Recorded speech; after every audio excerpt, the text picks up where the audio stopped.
ખબર છે કે અહીંયા તો બધાને પ્રેમની ખબર પડે છે.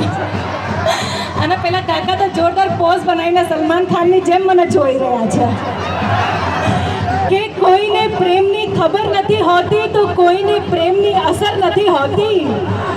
બહુ ઓછાને મળે છે સાચો પ્રેમ આ જગતમાં. કોઈને મળ્યો છે સાચો પ્રેમ? મળ્યો છે? નથી મળ્યો ને? બેવફાઈ થઈ છે, દગો મળ્યો છે આની જોડે. ઓહો હો, ઘાયલ દિલ છે મારા આશિકો કે કોઈને પ્રેમની ખબર નથી હોતી તો કોઈને પ્રેમની અસર નથી હોતી. બહુ ઓછાને મળે છે સાચો પ્રેમ આ જગતમાં, પણ જેને મળે છે ને એને કદર નથી હોતી. છોકરાઓ તો કાયમ શિકાયત કરતા જ હોય. અમારા સરપંચ શ્રી દીપકભાઈ ડાભી માટે એક જોરદાર તાળીઓ થઈ જાય મિત્રો. આજે